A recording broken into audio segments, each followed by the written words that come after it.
Esse programa Fail, eu acho legal porque normalmente a história de empreendedorismo ela é contada só o lado cor-de-rosa, né? Tipo, ai, como é legal você ser empreendedor e virar o próximo Mark Zuckerberg e tal.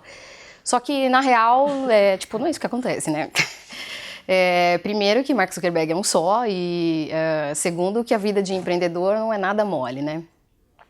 Então, assim, embora eu não seja exatamente uma empreendedora, eu sou jornalista, trabalhei na Exame 12 anos e pude ter contato com dezenas de empreendedores, executivos de sucesso e tal. Então, gente que você olha assim e fala, pô, legal, chegou no topo, mas até chegar no topo, né, tem muito tropeço, né? E, obviamente, a melhor história que eu posso contar em relação a tropeços é essa do sonho grande, porque que é a história do Jorge Paulo Lemann, do Marcel Telles e do Beto Sicupira, que estão entre os 10 homens mais ricos do Brasil, né? O Jorge tem, coitado, 20 bilhões de dólares, né? E o mais impressionante é que enquanto eu estava fazendo o livro, que eu demorei 1 ano e pouco, cada vez que eu ia atualizar a fortuna dele, tinha subido um pouquinho. Tipo, eu comecei o livro num patamar e quando eu terminei ele tinha 3 bilhões a mais, sabe? Então você fala assim, poxa, alguma coisa está dando certo para ele, né? E então assim, quer dizer, esses caras hoje são uma grande referência. Antes de vir para cá, eu fui tomar um café na padaria que tem do lado do meu escritório e eu tenho essa mania de ficar escutando a conversa dos outros. É muito feio, mas E aí tinham 3 caras conversando e daqui a pouco eles estavam falando assim, não, porque perguntaram para ele se ele gostaria de pegar os negócios do Ike Batista e atuar como Ike Batista. Ele falou, não é exatamente meu estilo, eu sou um cara mais focado. E isso que eles estavam falando era do Jorge Paulo. Assim, tipo, virou uma conversa de bar, entendeu? De padaria, no caso. O sucesso do cara e o jeito que ele trabalha. O que para mim é surpreendente porque até pouco tempo atrás ninguém sabia quem era o Jorge Paulo Lemann, né? Ele sempre foi um cara super discreto, super escondido. A coisa que ele mais detesta é aparecer nessa lista de bilionários e tal, e aparecer, aliás, em qualquer lugar. E então é surpreendente que as pessoas agora falem dele desse jeito, assim como se conhecessem, porque, né, o cara sempre se escondeu. E, poxa, gente, é uma pessoa que ele, o Marcel e o Beto construíram essa história que agora a gente fala, pô, os caras têm a maior cervejaria do mundo, Burger King, Heinz, o caramba. Os caras são bons pra caramba. Sim, 40 anos, né, gente? Não é do dia pra noite, né? Primeira coisa. São 40 anos fazendo um negócio. E nesses 40 anos, que a gente agora, olhando assim, parece que foi tipo uma subidinha, né, assim, desse jeito, na verdade não foi. Foi um negócio meio assim, né, acidentado. Quer dizer, antes de ter tudo isso que eles têm hoje, antes de eles serem sócios do Warren Buffett, antes de todas essas coisas, teve um bocado de aprendizado. Não só o Jorge, mas o Marcel, o Beto, todo mundo, todos eles, né? O Jorge, por exemplo, foi estudar em Harvard, nos anos 50, ele fez faculdade em Harvard. Quando ele voltou para o Brasil, falou, pô, tava achando que ele era o rei da cocada preta. Imagina estudar em Harvard nos anos 50, ninguém fazia isso, né? Brasileiro, que brasileiro fazia isso? E aí ele volta para o Brasil e vai trabalhar numa corretorazinha lá, que ele achava que ia dar tudo super certo, que ele ia virar dono daquela corretora e tal. E, de repente, o que acontece? A corretora até vai crescendo, só que um pouco esse negócio que você mencionou, quer dizer, quem estava cuidando do back-office não está prestando tanta atenção assim, bom, está entrando dinheiro, mas talvez esteja saindo mais do que está entrando, né? E, de repente, o negócio vai para o saco. E o cara tem 27 anos, ele acabou de chegar de Harvard, está achando que é o rei da cocada, e o negócio que ele estava apostando tudo deu errado. Ele tinha 2% de participação naquela corretora, chamava Invesco, e, de repente, a corretora acabou. Aquela participação que você tinha vira pó, você não tem mais nada, e você tem que começar tudo de novo, né? Eu acho que eu desconheço história de empreendedor que tenha sempre dado tudo certo. Aliás, a história de qualquer pessoa na vida. Tipo, quem é que dá tudo certo o tempo todo? Na vida pessoal, no trabalho e tal. Não acontece. Então, assim, esse negócio de pensar, poxa, a vida de empreendedor é legal e vai dar sempre tudo certo, cara, não é assim. Então, quer dizer, o Jorge tomou essa paulada logo de cara, com 27 anos, né? Aí depois, ele fez lá comprou a corretora garantia com outras pessoas, né? E fez a compra da corretora Garantia, a corretora começa a crescer, crescer, crescer, vira um banco de investimentos e daqui a pouco vira um banco de investimento que é referência para o mercado financeiro brasileiro todo e vira meio que assim, um modelo mesmo, todo mundo quer ser o Garantia, porque o Garantia ganha mais dinheiro que todo mundo, faz as melhores operações, as operações mais inovadoras no mercado, sai tudo dali. E aí parece que de novo tá tudo bem, né? Tá tudo bem, tá tudo tão bem que eles começam a ampliar os negócios. Então, eles compram lojas americanas, depois eles compram a Brahma, que eram coisas que os bancos naquela época não faziam, né? Hoje a gente vê muito banco de investimento que compra negócios de empresas e tal. Naquela época, sei lá, nos anos 70, isso não era comum. Hoje em dia, tipo, todo mundo faz. O BTG Pactual do André Esteves faz isso toda hora, tá cheio de negócio que eles compram. Naquela época, não. E aí, de novo, né, parece que está dando tudo certo. Putz, estamos expandindo, vamos dominar o mundo, já somos os reis do mercado financeiro brasileiro e agora vamos comprar uma empresa de varejo, compra uma cervejaria e tal, vai crescer pra caramba. Beleza. Até que tem outro tropeço. O que aconteceu? O Garantia ia tão bem, estava ganhando tanto dinheiro, que acontece um negócio que já havia acontecendo em várias empresas, que é o seguinte, arrogância, né? De repente você acha que, putz, agora eu sei tudo, agora não tem para ninguém. Então, juntaram alguns fatores ali. O Garantia sempre foi um lugar em que o Jorge Paulo tem lá umas coisas assim, umas características de cultura que ele criou, que o Garantia levava sempre a sério. Por exemplo, uma questão de simplicidade, né?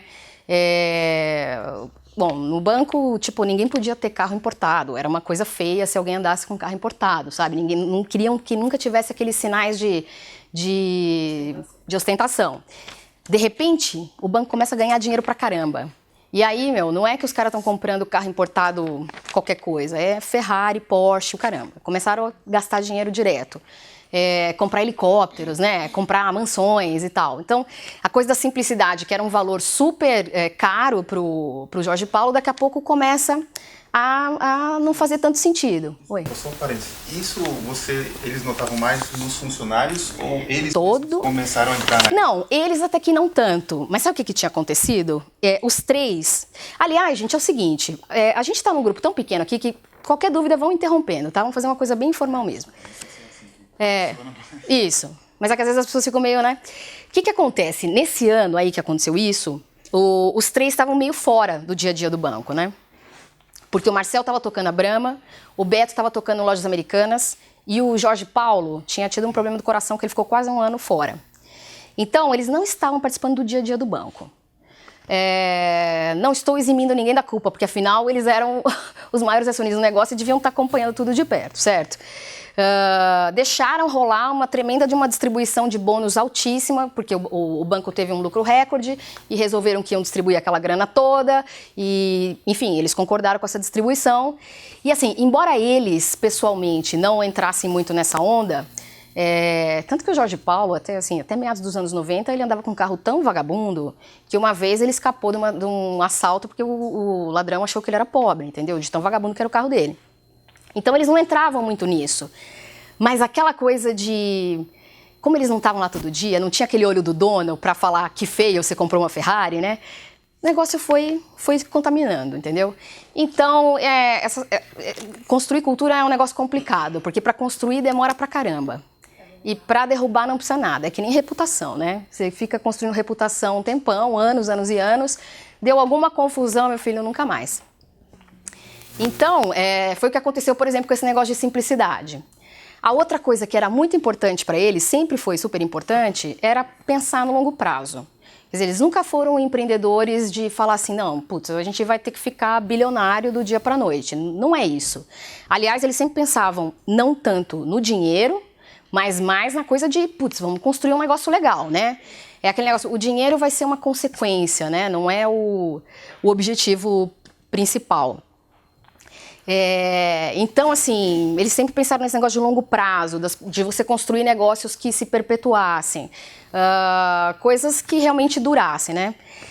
Só que quando o banco começou a ganhar aquele dinheiro todo e todo mundo ficou rico do dia para a noite, gente, aí o negócio de longo prazo começa a perder um pouco do sentido, né? Porque se você já está milionário, veja bem, né? Por que você vai ficar pensando tanto assim no longo prazo? De repente você já tem todo aquele dinheiro agora. E aí com isso, esse outro valor de pensar no longo prazo também foi se esfacelando, do mesmo jeito que a coisa da simplicidade.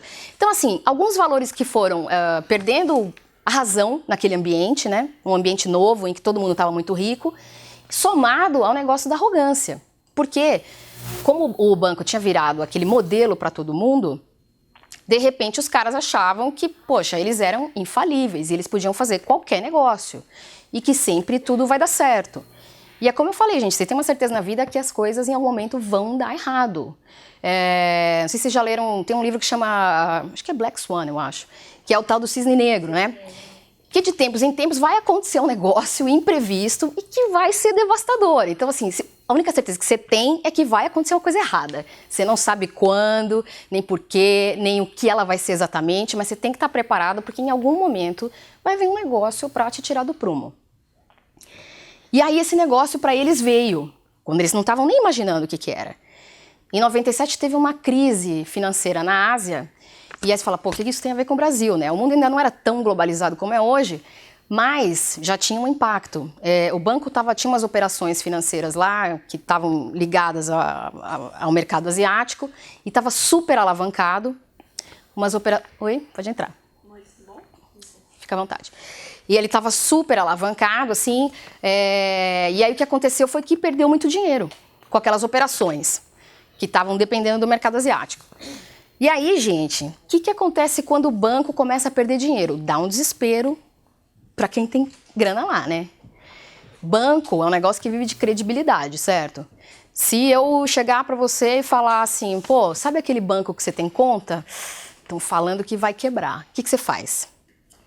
Você resgata, exatamente. Então aí a profecia se cumpre, né? Porque aí todo mundo fica desesperado. Quem não perdeu dinheiro ainda, fica desesperado para tirar o seu.